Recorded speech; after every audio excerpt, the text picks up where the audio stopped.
So I would actually call on everyone to introduce themselves one by one because I'm sure I can't do a very good enough introduction for everyone. I'll start with Francis. Way this way. Hello, everyone. My name is Francis. I like playing chess. I do sound and media stuff too. Um, I love design. I'm an artist. I do almost everything media related. That's the truth. And I've tried to find a way to integrate artificial intelligence into every single space. So I love creativity and I also love technology. Quick summary. Thank you. That's actually, yeah. I think it's all about creativity and technology. So it's really great. And I think that everyone on this panel represents that fusion of creativity and technology. So thank you. Hi, everyone. My name is Shijo Adeoguntayo. I'm an AI engineer. A very, very long time ago, I was actually going to be a musician, but then I decided to go with AI instead. But now AI gives me the opportunity to try my hands at music again. So,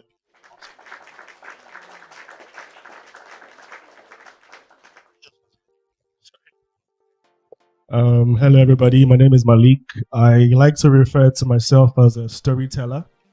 I use many different mediums for storytelling: film, photography, AI, fashion, anything really.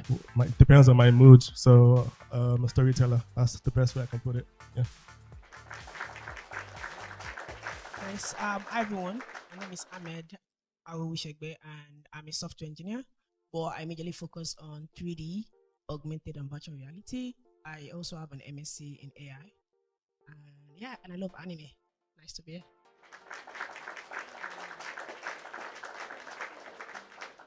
So thank you for that, guys. We build AI applications to do specific things, but it also means that there are things that it's not good at, right? I want to ask, and I'll start with Hamed. I want to ask you, how do you, what is AI good for, right? In what cases should one leverage AI, and in what cases should one not leverage AI, right? Is there, or are there cases where one should not leverage AI, or is it that AI should be used for, like, I just want to get a sense of, what should, in your creative process or in the creative process, right? So for example, right, I think AI is a very good brainstorming tool, right? In terms of, say, refinement, sometimes it might not be that great, but are there areas that we need to look at? So yeah, let me just allow you. Nice. Thank you so much. So, I think with the old buzz around AI, now I guess there's some couple of misconceptions, right? And what I tell people oftentimes is to look at accuracy. So, the easiest way to understand, when to leverage an AI and when not to leverage an AI is if I break it down in this context, right? So imagine we have an AI, model, and this could be, like just something you could chat with, and this stuff deals with medicine, right? So it could tell whether someone is HIV positive or HIV negative, and let's say if you're HIV positive, then you start, then it's like, what next? Now, this AI is 90% accurate in terms of accuracy. So what I mean is, if 10 people go to this AI to diagnose, one will be wrong. Right? So there's some points where, looking at those, data points, and that's why AI is kind of really tricky now in the medical space, is you need to be sure, like when you're dealing with accuracy, there need to be human touch and the AI together. But when it's more like in our own space, technology and being creative is really good for brainstorming.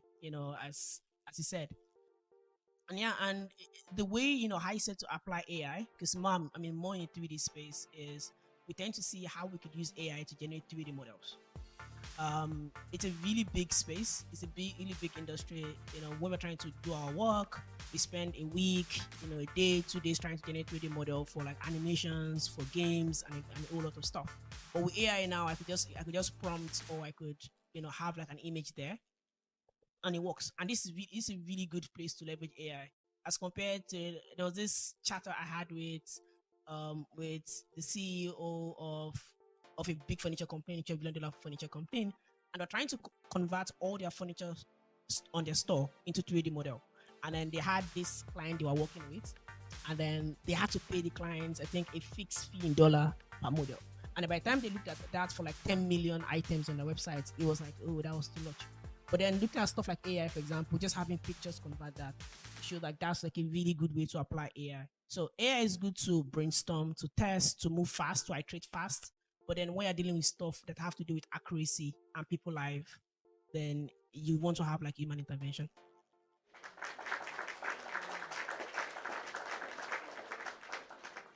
Thank you so much for that. So I'll go to you, Malik. So you've done, you've made a couple of viral AI artworks.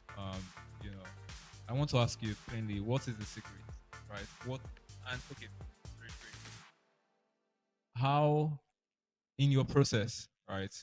How do you, what have you seen? What are the trends in creating work, that is actually really good? Because not all AI generated works that look good. You have to sift through a lot. Is it a lot of sifting through? Is it that there is some sort of technique towards generating really outstanding work right from the start? What have you found? What insights can you share about, that process? All right, that's a good question. Thank you. I'll take it in two parts. The first part is my process. I'm a filmmaker. That's what I do for a living. I shoot TV commercials and all of that, documentary, all of that's what I do. But when I started working with the AI, generative AI, it was 2 years ago, and it's not what it was today.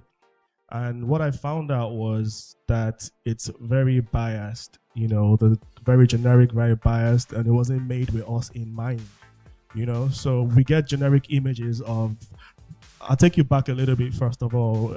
Photography, first of all, in Africa did not start with black people. It started with the colonial masters. So that meant for a fact that they decided how we look like in photography.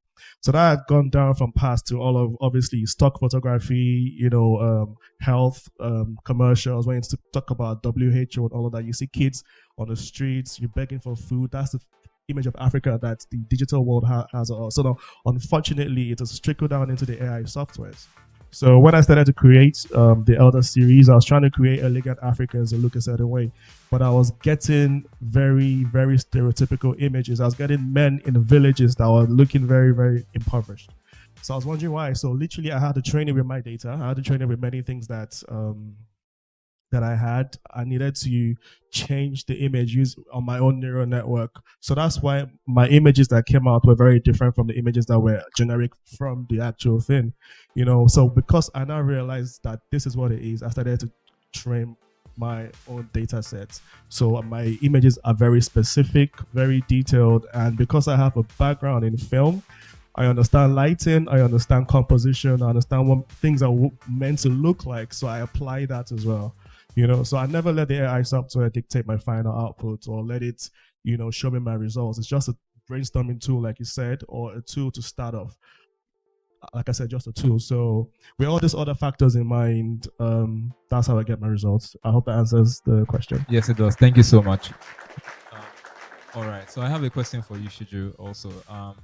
Like Malik said, and even Hamed, AI generated artworks, it still needs supervision, and not just even generated artwork, AI, artificial intelligence, right? You cannot just take it verbatim, especially when critical things rely on it. I want to ask, how, as an AI engineer who builds AI tools and softwares, and products, what would you share with people, right? Everyone here, as to some of the biases of AI that is inherent to how it's being built, right? So I know that it's, we've said AI is good for brainstorming, right? But it's not good for some other things. But why? Why is it not good for some other things? Why is it good for brainstorming tools? Can you simplify that process of the build of AI? Yeah. Sure. Yeah. Thank you very much. That was a very good question. So yeah, I mean, like my fellow panelists have already mentioned, there's a lot of bias in AI, and the reason because of how the model is trained. So an AI, at the end of the day, I like to think of an AI model as a child. You are training that child, and you are teaching the child what is good, what is bad, what you should do, what you shouldn't do, and you train it over time. So now, like a lot of the models out there, they were created in different places with different experiences, and you know that you can't even be mad at that, right? Because at the end of the day, you will train, you know, with what you have, and you can only put what you know into something. But one of the great things about AI is that it learns. So even that can be refined further. When we also generate our pictures and we generate our data, we train the AI as he has done, as he has demonstrated, as he has done. You can continue to fine tune that. And in that way, even the role the AI plays in what you do can also grow. So yes, you can say at the beginning, we are only brainstorming or you're giving me a general plan, but even that can evolve with time, right? You can start to take more active roles. So I code on a daily basis, and now I've integrated that completely into my. Oh, sorry, I think we're going. I don't know if I've rambled beyond.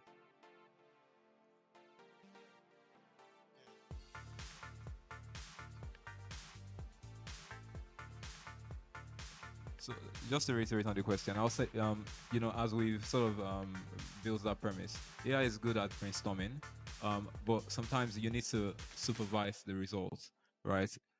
And sometimes it does unexpected things. In building AI softwares and building it, why does it do that?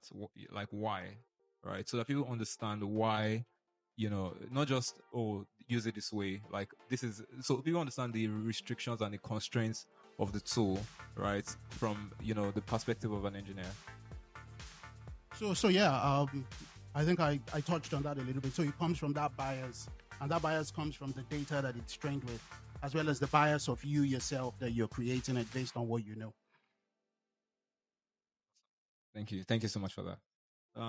Awesome. So Francis, Isabel, yeah.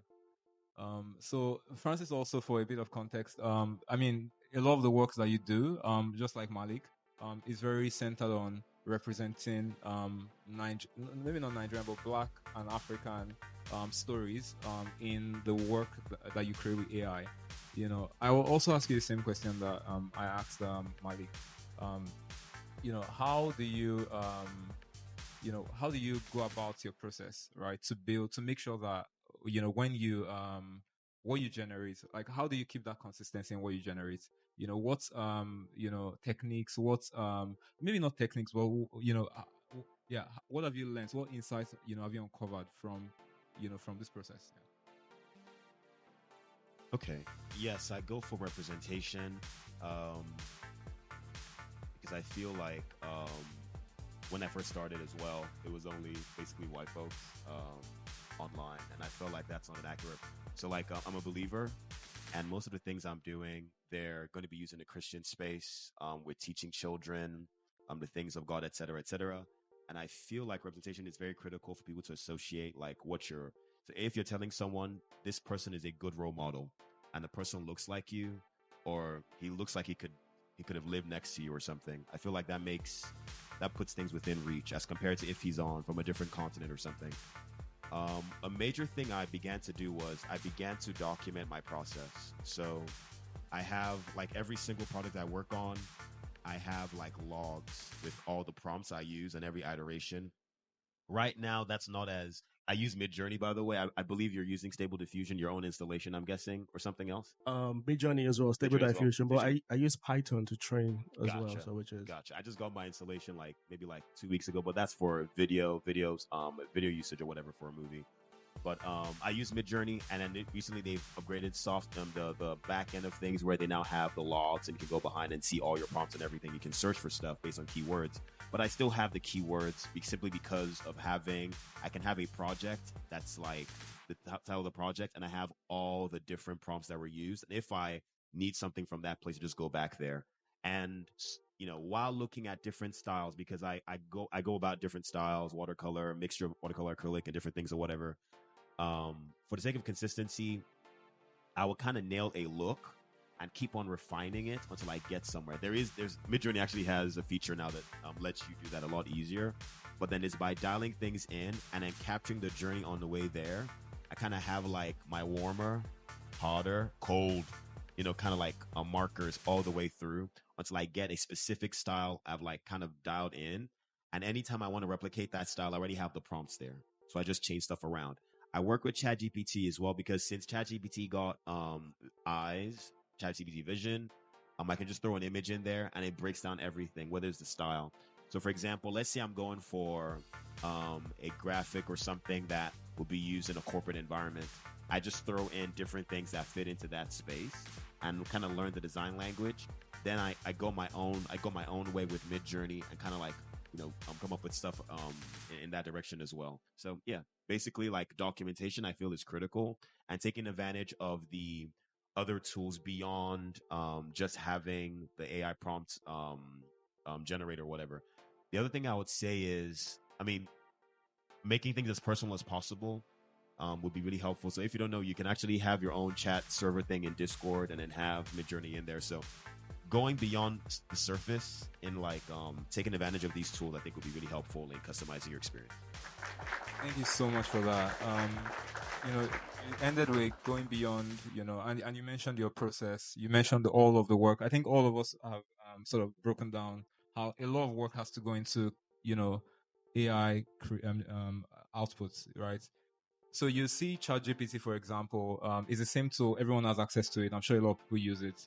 But there are results and there are results, right? And I think it depends on the process, right? It depends on what you put in that you get out. Like, you can get very generic, unintelligent, or well, maybe not unintelligent, but very vague, ChatGPT-like response, and you can really refine it, right? And I think that it really boils down to how you use it and the work that you put into it. Because if you just expect that it's going to give you whether it's GPT-4, GPT-3, or stable diffusion, you can't just expect that the first thing you put in will give you the results that you need. You need to refine it. You need to let it know. It's exactly like this. You are trying to communicate to this AI tool, right? The same way we try to communicate. And even within human communication, which is very advanced, we still find that there's a lot of miscommunication. There's still a lot of misinterpretation, right? So it's very important that you can refine that conversation, right? You can get it to understand exactly what you're trying to say, in a very clear way for it to give you what you want. Else, it won't be what you want. It will just be what it thinks you want, right? So I want to move into the next phase of this, which is basically, and I'm going to start with Hamed. We've looked at the current state of AI. You're a researcher, you're an XR engineer also, and you work a lot with AI. I want to ask where you see the future, right, of artificial intelligence, and how creatives, should leverage it, right? What are the trends you're seeing, especially with the research that you do? So what's the future, right? What are you, and please let me know if that's a bit vague, but because if you think actually that's fine. Yes, I think again, generally there's a general vision for AI, and that is AGI, that is artificial general intelligence. So again, all we said today about AI being good for brainstorming is because what we have now is just like some like some ML, some data, some deep learning, just some models, right, that are being trained by data sets. But when we achieve AGI, at that point in time, it's like you could just have AI on autopilot. Then it can think, it can do stuff. Although at that point, it starts to get a bit scary. But again, at the same time, as you can't say because a plane could crash. You're gonna take you're gonna take a plane. Right? So it's just about like how do we get to that point and have the required regulations around it. And that's but we're definitely gonna move toward that state of AGI. What does that mean for us as a person? The very first thing it means is there's gonna be a lot of cutting jobs.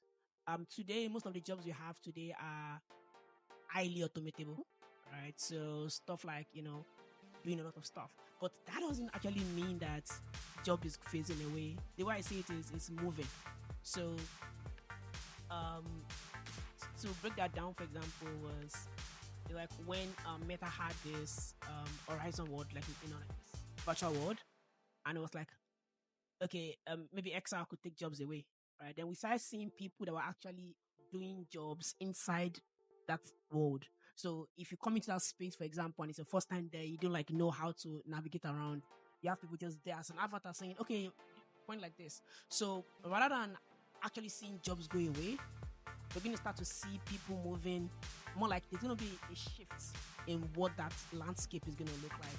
So rather than being scared, it's about like how do we infuse ourselves at this time with the required skill to move fast. And just to wrap that up also is in terms of software, right? Today, most of the engineers you have today, again, even including me, for example, I have no idea about PHP. And I built a WordPress plugin on PHP, highly secured in 2 days using GPT, right? And that's just like the kind of world you're going to get into. Like, how do you use this tool to augment your weaknesses and then move really fast? Thank you so much for that really solid answer. So I'm going to move on to you, Malik. So this is just the last round, but I'm going to move on to you, Malik. I want to ask, because a lot of what you do is about storytelling, so my question is, with AI, right, and with the future of AI, how do you see our stories being told? What kinds of, okay, yeah. So how do you see our stories being told with these new tools? Malik, Ahmed mentioned AGI coming, and I think it's very, because a lot, like AGI is here. I believe it's coming. There are people working deliberately on it, but not just that.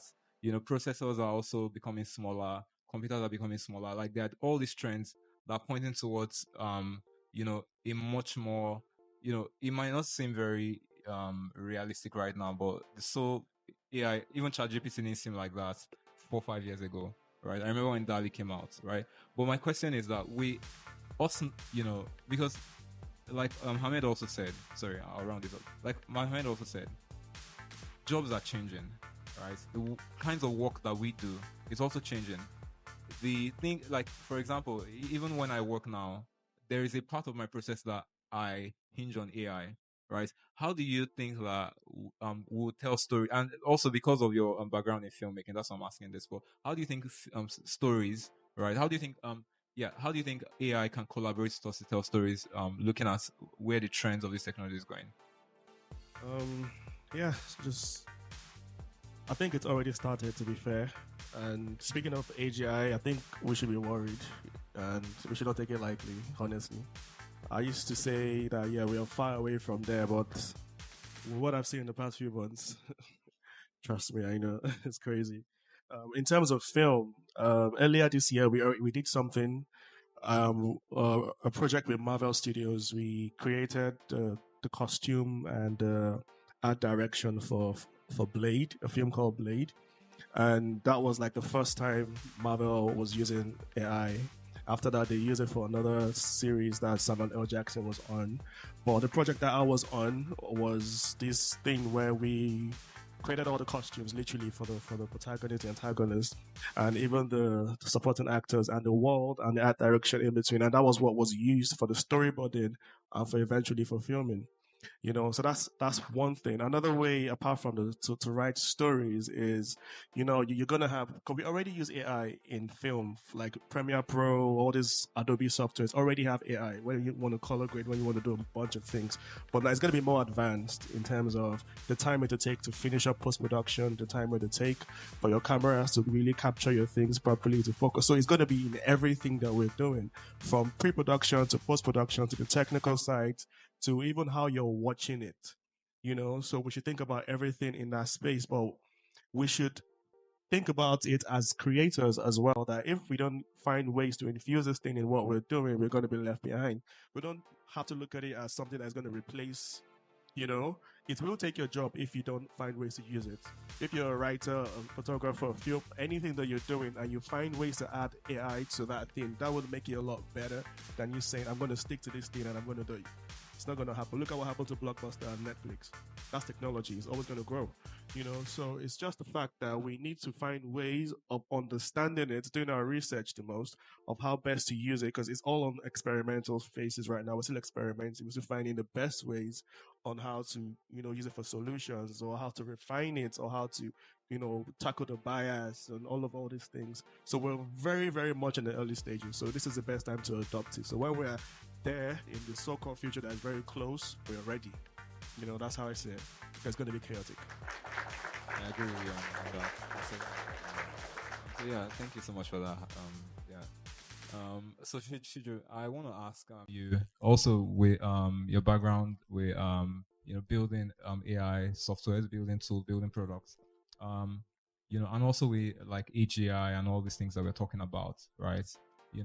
I think that the essence is I'm trying to see how we can really break this down, right? And simplify it, right?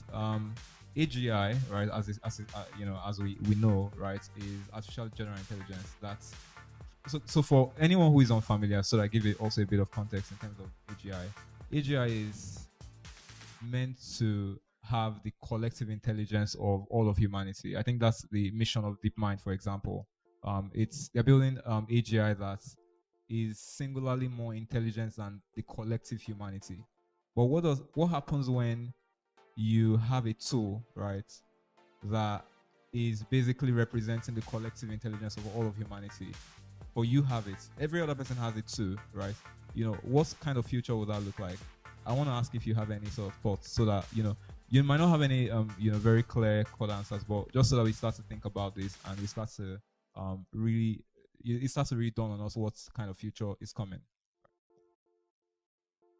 So yeah, I mean that's that's a very deep question, I'd say. But so I think the first part to answer that has to do with, so when we talk about AGI, right? And there are like a lot of concerns with that.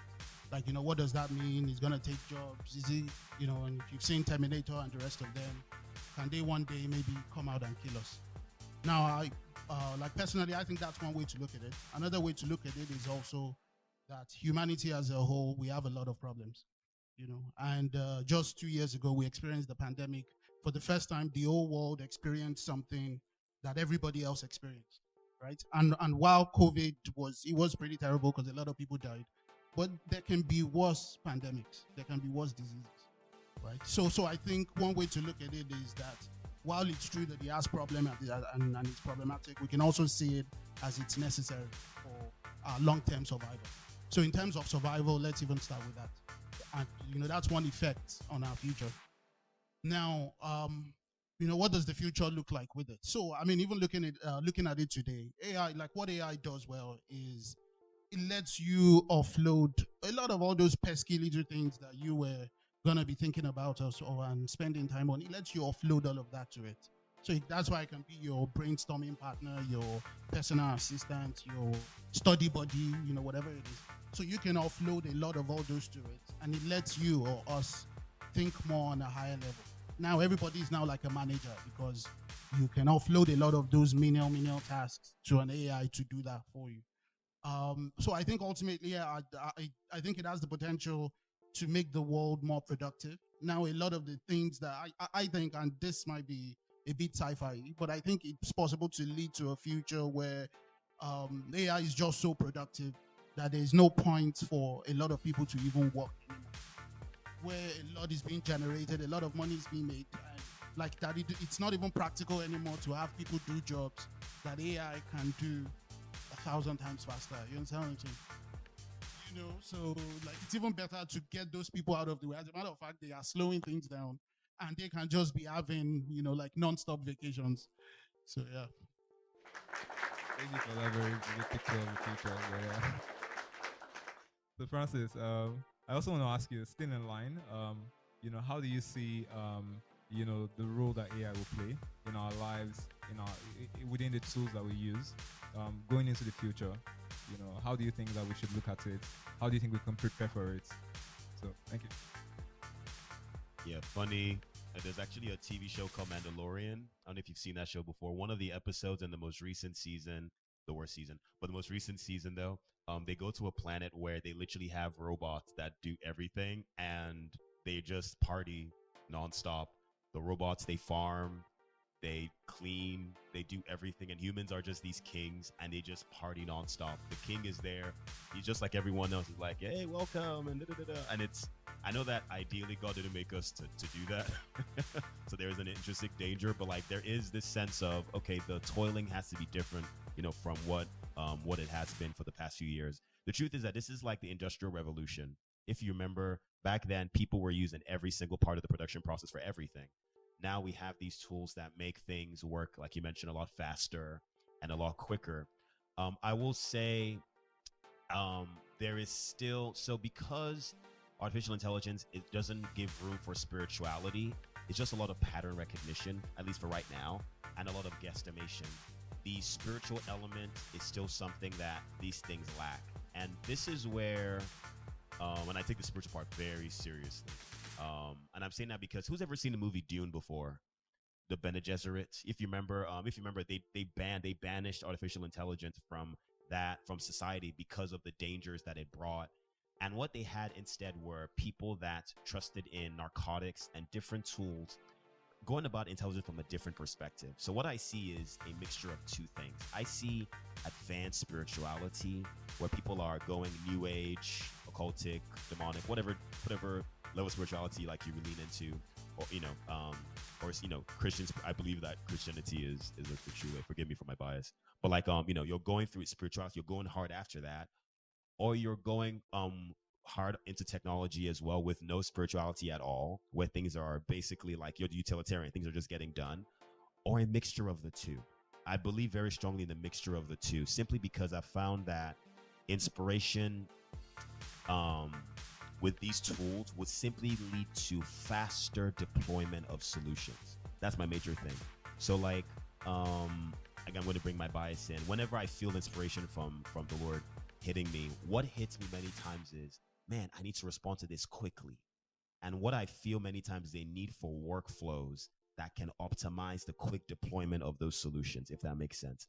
I wake up, I have a dream, I have a workflow that is able to quickly, I tell ChatGPT my dream, it makes it as vivid as possible. I have a workflow that takes that transcript and puts it into Midjourney, and I have visuals I can choose from. I have multiple, generations, and all I just see is augmentation that is servicing the human factor. Does that make sense? The things that only we can do really well, they get served really, really well by artificial intelligence. And no matter what happens, those things that we do well, the creativity, the loving, the understanding of what is real, like up to now, we still have issues with hallucinations. If you've ever played around with Bard, you can see how severe it is. I think Cloud is the only one. Cloud Anthropics is the one that they had to develop a constitution to establish what is real, because it really is just generating stuff. It doesn't have an actual consciousness yet, that is able to interface with reality. So it doesn't know what is real. I did some math just now while I was over there, and this thing, it could not tell me. It gave me a wrong answer to a simple math problem. This is ChatGPT 4.0, by the way. So the things that we are good at, what is real, making emotional decisions, and spirituality, we would then surround everything with technology, basically. That's what I see the future looking like. So yeah. Thank you so much for that from everyone. So just to sort of tie all of this together, I think that it's very important and very apparent that, even as we use AI, even as AI saves us time, which is not insignificant, time is very important. And the thing with AI and leveraging AI is that it's a competitive advantage, right? So if you don't use it, you are missing out because other people are going to use it. I mean, AGI comes out and you say, "Oh, I wouldn't use it," and someone else is deploying the entire, it's, in the end, it's about competitive advantage, and that's what causes people to use it. So, as we do all of that, time is a big factor. Like he said, how creatives need to look at, utilizing and using AI tools in their workflow. It has to really be hinged on, being, basically collaborating with this tool, and making sure that as we work with these tools, we can guide it, right? We can guide it to give us the kind of results that we want, right? We can guide it to understand us better, to be able to reflect, what it is that we want to see in the world happen. Because we have to be the visionaries behind the results, right? If we delegate that vision to artificial intelligence, I don't know if that's the kind of future that will be good for all of us. I think that we still need to take initiative and action with respect to what kind of outputs do we want to see, and how can we make sure that these tools are able to get us that output. But I think right now we're going to take questions. It's really been a great talk from everyone. I've learned so much also. So does anyone have any questions?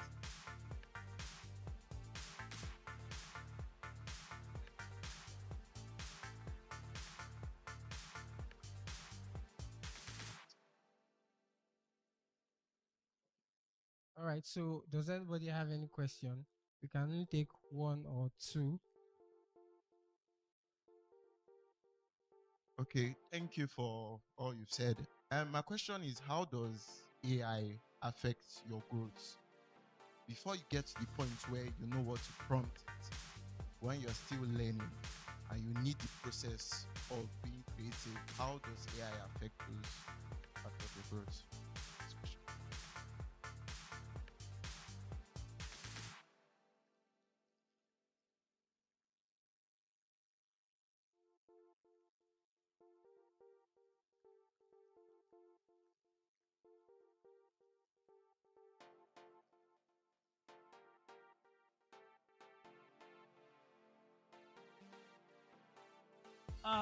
Yeah, so I mean, there's really no fixed path. So what you should think about is imagine you have like an assignment, for example, that you don't know, right? And then you want to ask someone that's smarter than you, maybe just in that particular subject area, right? Maybe your dad, or your brother, your sister, or even your friend. I mean, you simply just walk up to them, right? And then you construct that message in a nice way, right? I'd like to know about XYZ stuff, and the answer to you, right? And that's pretty much how you want to prompt some of this like some of these AI chatbots, because they are built with NLU, that is natural language understanding, right? So just imagine, I tell most people that don't even, like, when you're starting out, you don't need to think, what are the fancy word I need to use. Just go ahead, chat with it the way you chat with someone when you're stuck, and it's actually going to respond back to you. Then you just keep refining it. Remember that, just think about it as more like a smarter person than you, right?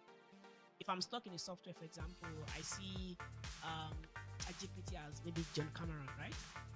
Just ask it, I'm stuck with this, give me answer this. That's fine. To add to that as well, keywords are very important as well. So the more you speak to this, the more you understand how you speak to it. And the more you test and research and get results and change those prompts, the more you understand how the results are. So when you're changing certain keywords, you're seeing the results, and you're changing, you're seeing the result, then you would understand how to get, specific results from it. So that language, like you said, natural language, that is how it learns from you, but you also have to learn from it. Do you understand? It's a give and take